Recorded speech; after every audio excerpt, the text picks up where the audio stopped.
అది ఒక పాడుబడిన పాతకోట. ఆ కోట శిథిలాలను చూడటానికి పక్క ఊరినుంచి 2 బాటసారులు వచ్చారు. వారిలో ఒకరు పెద్ద వయసున్న రామయ్య, మరొకరు యువకుడైన రంగడు. ఆ కోటవైపు చూస్తూ రంగడు ఆశ్చర్యంగా అడిగాడు. రామయ్య తాత, ఈ కోటగోడలు, ఈ శిల్పాలు చూస్తుంటే పూర్వం ఇది ఎంతో వైభవంగా వెలిగిన నగరంగా కనిపిస్తుంది. కాని ఇప్పుడు ఇదంతా ఇలా పాడుబడి శ్మశానంలా ఎందుకు మారిపోయింది? దీని వెనుకున్న రహస్యమేంటి? అవున్రా రంగడు, ఒకప్పుడు ఇది బంగారు నగరం. కాని ఒక సాధ్వి అయిన స్త్రీ ఇచ్చిన ఘోరమైన శాపం వల్ల ఈ రాజవంశం, ఈ నగరం మొత్తం మట్టిలో కలిసిపోయాయి. స్త్రీ శాపమా? అంత పెద్ద శాపం ఇవ్వడానికి ఆమెకు జరిగిన అన్యాయమేంటి తాత? అసలేం జరిగిందో కాస్త వివరంగా చెప్పవా? రామయ్య ఎన్నో ఏళ్ల క్రితం జరిగిన ఆ నల్లటి చరిత్రను చెప్పడం ప్రారంభించాడు. కొన్ని వందలేళ్ల క్రితం ఆ కోటలో విక్రమసేనుడు అనే రాజు ఉండేవాడు. అతనికి సంపద, అధికారం చూసుకుని ఎంతో గర్వం, అహంకారం. ప్రజల కష్టాలను అస్సలు పట్టించుకునేవాడు కాదు. ఒకరోజు ఆ నగరానికి సుమతి అనే ఒక పతివ్రత అయిన స్త్రీ తన భర్తతో కలిసి వచ్చింది. ఆమె భర్త తీవ్రమైన రోగంతో బాధపడుతున్నాడు. నాదా, కొంచెం ఓపిక పట్టండి. ఈ నగర మహారాజు ఎంతో ధనవంతుడని విన్నాను. ఆయన కాళ్లపై పడైనా సరే మనకు సహాయం చేయమని వేడుకుంటాను. రాజుగారి ఇచ్చే వైద్యంతో మీ ప్రాణాలు దక్కుతాయి. సుమతి ఎంతో ఆశతో ఏడుస్తూ రాజుగారి రాజసభకు చేరుకుంది. భటుల అనుమతితో లోపలికి ప్రవేశించింది. మహారాజు విక్రమసేనుడు సింహాసనంపై కూర్చుని విలాసంగా నవ్వుతున్నాడు. మహారాజా, నా భర్త ప్రాణాపాయ స్థితిలో ఉన్నారు. మాకు ఎలాంటి ఆసరా లేదు. దయచేసి మాకు కొంచెం సహాయం చేసి మీ ఆస్థాన వైద్యుడిని పంపించండి ప్రభూ. మీకు పుణ్యం ఉంటుంది. నా భర్త ప్రాణాలు నిలబడతాయి. ఏయ్, ఎవరము నువ్వో? పరాయి దేశం నుంచొచ్చి నా దయాదాక్షిణ్యాలను అడుగుతున్నావా? నా నగరంలో ఉన్న వైద్యులు, సంపద కేవలం నా భోగ భాగ్యాలకు, నా సైనికులకు మాత్రమే. నీలాంటి దిక్కులేని వాళ్ల కోసం కాదు. ఇక నుంచి వెంటనే వెళ్ళో. సుమతి కన్నీరు మున్నీరుగా ఏడుస్తూ, మహారాజా, అలా అనకండి. ప్రజలను కాపాడాల్సిన బాధ్యత రాజుదే కదా. నా తాళిబొట్టు సాక్షిగా వేడుకుంటున్నాను. నా భర్తను కాపాడండి. ఏయ్, ఎంత ధైర్యమే నీకో? నాకే రాజు బాధ్యతలు నేర్పుతావా? భటులరా, ఈమెను ఇప్పుడే ఈ సభ నుంచి ఈడ్చుకుంటూ వెళ్లి కోట వెలుపలకు విసిరేయండి. రాజుగారి ఆజ్ఞ ప్రకారం భటులు సుమతిని పట్టుకుని కోట వెలుపల పడేశారు. ఆమె ఏడుస్తూ దెబ్బలు తిన్న శరీరంతో ఎలాగోలా తన భర్త ఉన్న చెట్టు దగ్గరకు వెళ్ళింది. కాని అప్పటికే జరగకూడని ఘోరం జరిగిపోయింది. వైద్యం అందక, సమయానికి నీరు కూడా దొరక్క ఆమె భర్త ప్రాణాలు విడిచాడు. నాదా, నన్ను వదిలేసి వెళ్ళిపోయారా? మిమ్మల్ని కాపాడుకోలేకపోయానే. ప్రజాపాలకుడు అనుకున్న రాజు రాక్షసుడిలా మారాడు. నన్ను అనాథన చేశాడు. భర్త మరణంతో సుమతి దుఃఖం కాస్త తీవ్రమైన క్రోధంగా, కోపంగా మారిపోయింది. ఆమె కళ్ళు ఎర్రబడ్డాయి. ఆకాశం వైపు చూస్తూ చేతిలోకి కొన్ని నీళ్లను తీసుకుని కోటవైపు తిరిగింది. ఆమె కళ్లనుంచి కన్నీళ్లకు బదులు నిప్పులు కురుస్తున్నట్టుగా ఉంది. పెద్ద స్వరంతో గంభీరంగా, ఓ విక్రమసేన మహారాజా! అధికారం, సంపద చూసుకొని కళ్ళు మూసుకుపోయిన నీ గర్వం ఒక పతివ్రత తాళిని మింగేసింది. నా భర్త ప్రాణాలు తీసిన నీ కోట, నీ సామ్రాజ్యం సర్వనాశనమైపోవుగాక. ఏ సంపద చూసుకొని నువ్వు ఇంత అహంకారంతో ఊగిపోయావో, ఆ సంపద, నీ వంశం అంతా మట్టిలో కలిసిపోతాయి. ఈ రోజునుంచి ఈ నగరంలో సూర్యుడు ఉదయించడు. కేవలం చీకటి మాత్రమే మిగులుతుంది. నువ్వు కట్టిన ఈ అందమైన కోట కాలక్రమేణా పాడుబడి శ్మశానంగా మారిపోతుంది. ఇది నా తాళిబొట్టు సాక్షిగా నేను ఇస్తున్న శాపం. సుమతి ఆ శాపజలాన్ని నేలపై చల్లగానే ఒక్కసారిగా ఆకాశంలో పెద్ద పెద్ద పిడుగులు పడ్డాయి. పగటిపూట కూడా చీకటి కమ్మేసింది. భూమి కంపించటం మొదలయింది. కథ చెబుతున్న రామయ్య కాసేపు ఆగాడు. రంగడు ఎంతో ఉత్కంఠగా వింటున్నాడు. తాత, ఆ తర్వాత ఏమైంది? ఆమె శాపం నిజమైందా? ఆ రాజుకి ఏమైంది? అవున్రా రంగడు, ఆ పతివ్రత నోటి నుంచొచ్చిన శాపం వల్ల కొద్ది రోజుల్లోనే ఆ నగరంలో పెద్ద క్షామం వచ్చింది. చెరువులన్నీ ఎండిపోయాయి. పంటలు పండలేదు. రాజుగారి ఖజానాలోని సంపదంతా మాయమైపోయింది. ఆఖరికి విక్రమసేన మహారాజుకు ఒక భయంకరమైన రోగం వచ్చి పురుగులు పట్టి ఎవ్వరూ లేని దిక్కులేని స్థితిలో ప్రాణాలు విడిచాడు. ప్రజలంతా ఊరు వదిలి పారిపోయారు. అలా ఆ బంగారు నగరం కాస్త ఇప్పుడు మనం చూస్తున్న ఈ పాడుబడిన కోటగా మారిపోయింది. రామయ్య చెప్పిన కథ విన్నాక రంగడు ఆ పాతకోట గోడలవైపు ఎంతో గౌరవంతో భయంతో చూశాడు. ఒక స్త్రీ ఆవేదన, ఆమె శాపం ఎంతటి సామ్రాజ్యాన్నైనా బూడిద చేయగలదని అతనికి అర్థమైంది. కాని ఆ శిథిలమైన కోటవైపు చూస్తున్న కొద్దీ అతని మనసులో ఒక కొత్త అనుమానం మొదలయింది. తాతా, కథ చాలా బాగుంది. కాని నాదో చిన్న సందేహం. ఆ సాధ్వి సుమతి ఇచ్చిన శాపం వల్ల రాజు విక్రమసేనుడు అతని వంశం నాశనమైపోయాయి. కాని ఆ తర్వాత ఆ పుణ్యస్త్రీ సుమతి ఏమైంది? భర్తను కోల్పోయిన ఆమె ఆ తర్వాత ఎక్కడికి వెళ్ళింది? చాలా మంచి ప్రశ్న అడిగావురా రంగడు. శాపం ఇచ్చిన తర్వాత సుమతి అక్కడ్నుంచి ఎక్కడికి వెళ్లలేదు. తన భర్త శరీరంతో పాటే ఆమె కూడా సహగమనం చేసింది. అంటే భర్త చితిమీదే తను కూడా కూర్చుని అగ్నికి ఆహుతైపోయింది. కాని ఆమె ప్రాణాలు విడిచే ముందు ఈ కోట అంతఃపురం వెనుక భాగంలో ఒక విచిత్రమైన ఘటన జరిగింది. విచిత్రమైన ఘటననా? ఏం జరిగింది తాతా? రంగడిని కోటలోపల ఉన్న ఒక పాత అంతఃపురం గదివైపు తీసుకెళ్లాడు. అక్కడ ఒక పెద్ద రాతిశిల ఉంది. దానిమీద ఒక స్త్రీ రూపం చెక్కి ఉంది. చూడు రంగడో, సుమతి అగ్నిలో కలిసిపోయే ముందు ఈ నగరంలో ఉన్న కొందరు మంచి పండితులు, ఉత్తములు ఆమెను వేడుకున్నారు. అమ్మా, రాజు చేసిన తప్పుకు ఈ నగరాన్ని, ప్రజలను శపించావు. కాని భవిష్యత్తులో ఈ పాపం తొలగిపోయే మార్గం లేదా తల్లి అని అడిగారు. అప్పుడు ఆ సాధ్వి కరిగిపోయి ఒక మాట చెప్పింది. ఏ రోజైతే ఈ నగరానికి అహంకారం లేని పరస్త్రీని తల్లిగా భావించే ఒక ఉత్తమ గుణవంతుడైన పురుషుడు వస్తాడో, అతడు నా కథను విని నా భర్త మరణించిన ఈ నేలకు 3 దోసెళ్ల పుణ్యజలాన్ని సమర్పిస్తాడో, ఆ రోజుతో నా శాప ప్రభావం పూర్తిగా తొలగిపోతుంది. ఈ పాడుబడిన నేల మళ్లీ పచ్చటి ప్రకృతితో మురిసిపోతుంది. రామయ్య ఆ మాట చెప్పగానే రంగడు ఎంతో భావోద్వేగానికి లోనయ్యాడు. తాత చెప్పినట్టే నెమ్మదిగా నడుచుకుంటూ వెళ్లి పక్కనే ఉన్న నది నుంచి తన దోసిట్లోకి నీళ్లను తీసుకొచ్చాడు. రంగడు ఎంతో పవిత్రమైన మనసుతో ఆ నేలమీద 3 దోసెళ్ల పుణ్యజలాన్ని చల్లగానే అక్కడ ఒక అద్భుతం జరిగింది. ఎన్నో ఏళ్లుగా నల్లటి చీకటితో ఎండిపోయిన చెట్లతో పాడుబడి ఉన్న ఆ కోట పరిసరాలలో ఒక్కసారిగా మార్పు మొదలయింది. శిథిలమైన ఆ రాతిగోడల మధ్యనుంచి పచ్చటి తీగలు మొలిచాయి. ఎండిపోయిన చెట్లన్నీ చిగురించాయి.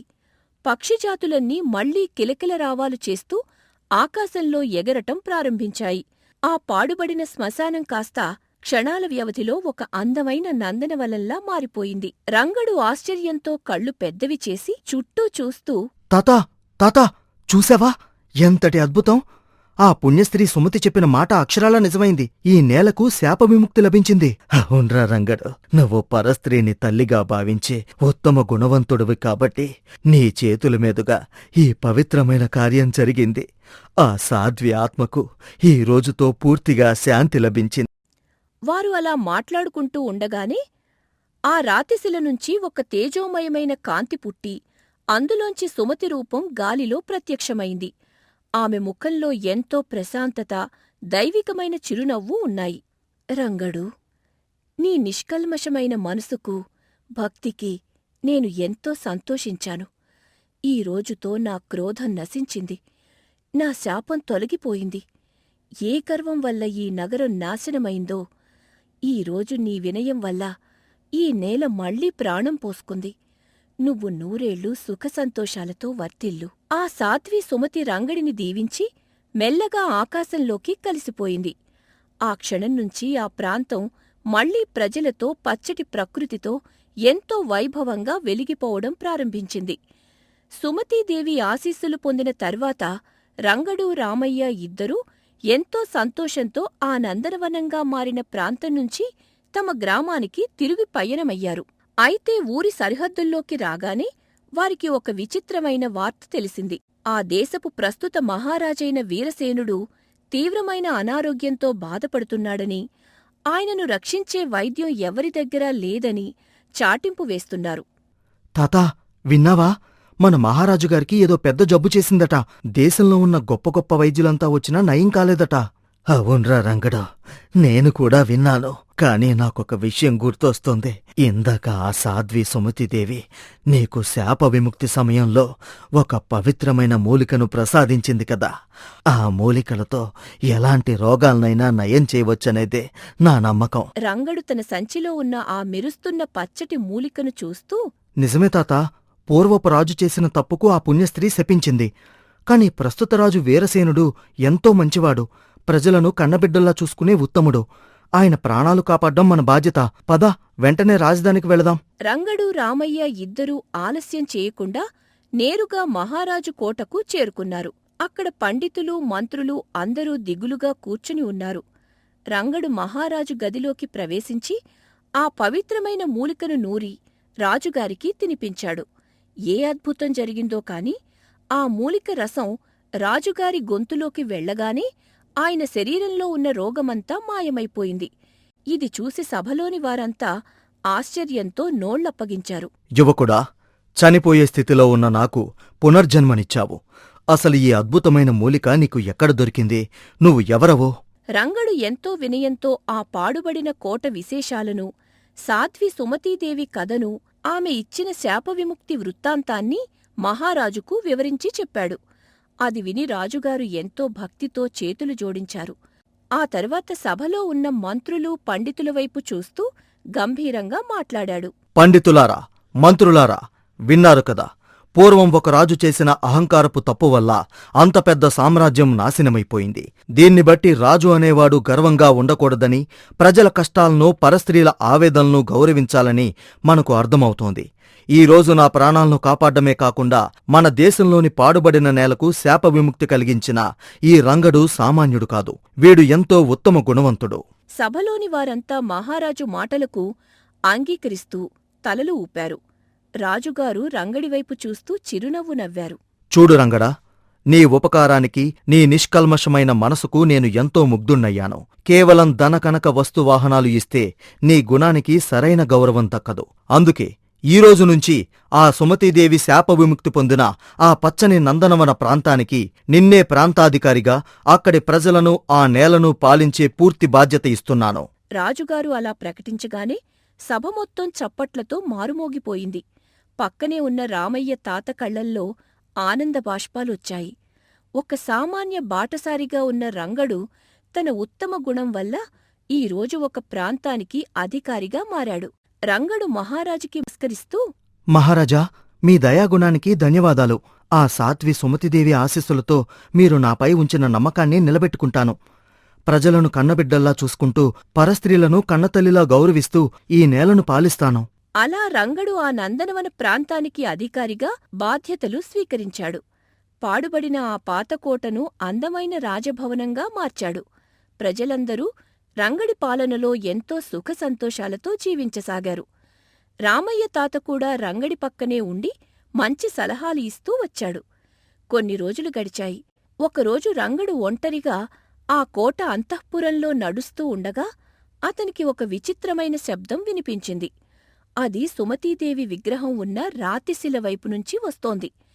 ఎవరో ఏడుస్తున్నట్టుగా ఆ శబ్దం ఉంది.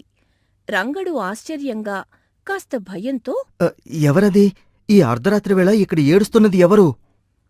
రంగడు నెమ్మదిగా ఆ రాతిశిల దగ్గరకు వెళ్లి చూశాడు. అక్కడ సుమతీదేవి విగ్రహం పాదాల వద్ద ఒక ముసలివాడు చిరిగిన బట్టలతో, ఒళ్లంతా రోగంతో పడి ఉండి ఏడుస్తున్నాడు. నువ్వు నువ్వు పూర్వపురాజు విక్రమసేనుడువు కదా? తాతాచార్యుల కథలో నువ్వు భయంకరమైన రోగంతో ఎప్పుడో చనిపోయావని విన్నానే. నువ్వు ఇంకా బతికే ఉన్నావా? ఇక్కడెలా ఉన్నావు? అవును, ఆ ముసలివాడు మరెవరో కాదు. 100 ఏళ్ల క్రితం సుమతీదేవిని అవమానించిన ఆ అహంకారి రాజు విక్రమసేనుడే. వాడు చావలేదు. వాడు ఏడుస్తూ రంగడి కాళ్లమీద పడ్డాడు. అవును యువకుడా, నేను చావలేదు. ఆ సాత్వి సుమతీదేవి నా శరీరమంతా పురుగులు పట్టి చావాలని శపించలేదు.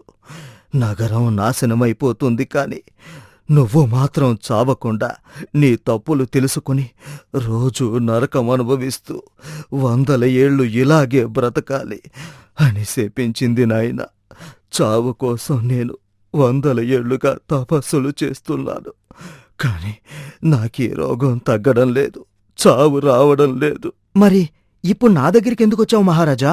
ఆ సాధ్వి సుమతీదేవి శాప విముక్తి కోసం నాకొక మాట చెప్పింది రంగడు. ఏ రోజైతే ఈ రాజ్యానికి ఒక ఉత్తమ పురుషుడొచ్చి నన్ను శాప విముక్తి చేస్తాడో ఆ రోజునే ఆ ఉత్తమ పురుషుడు మనస్ఫూర్తిగా నిన్ను క్షమిస్తే నీ రోగం నుంచి, ఈ జీవచ్చవల్లాంటి బతుకు నుంచి విముక్తి లభిస్తుంది అని. రంగడు, నా తప్పు నేను తెలుసుకున్నాను. అధికారం, సంపద శాశ్వతం కాదని ముసలివాడినై రోగంతో కునారులతో తెలుసుకున్నాను. దయచేసి నన్ను క్షమించు, నాకు చావును ప్రసాదించు. ఆ అహంకారి రాజు 100 ఏళ్లుగా పడుతున్న నరకాన్ని చూసి రంగడి మనసు కరిగిపోయింది. అధికారం చూసుకొని గర్వపడితే ఎంతటి ఘోరమైన శిక్ష పడుతుందో రంగడికి పూర్తిగా అర్థమైంది. రంగడు ఎంతో ప్రశాంతంగా కళ్ళు మూసుకుని ఆ రాజు తలమీద చేయి పెట్టాడు. మహారాజా, నీ పాపానికి నువ్వు 100 ఏళ్లుగా ప్రాయశ్చిత్తం అనుభవించావు. నీ తప్పు నువ్వు తెలుసుకున్నావు కాబట్టి నిన్ను నేను మనస్ఫూర్తిగా క్షమిస్తాను. నీ ఆత్మకు శాంతి చేకూరాలి. రంగడు అలా క్షమించానని అనగానే అతని ముఖంలో ఒక ప్రశాంతత వచ్చింది. 100 ఏళ్ల తర్వాత ఆ రాజు కళ్లల్లో ఆనందం కనిపించింది. వాడు రంగడికి కృతజ్ఞతగా చేతులు జోడించి అక్కడికక్కడే ప్రశాంతంగా ప్రాణాలు విడిచాడు. అలా ఆ పాతకోట నల్లటి చరిత్ర పూర్తిగా ముగిసిపోయింది. గర్వం ఎంతటి నాశనానికి దారితీస్తుందో, క్షమాగుణం ఎంతటి శాంతిని ఇస్తుందో లోకానికి చాటి చెబుతూ రంగడు ఆ సామ్రాజ్యాన్ని ఎంతో ధర్మంతో పాలించాడు.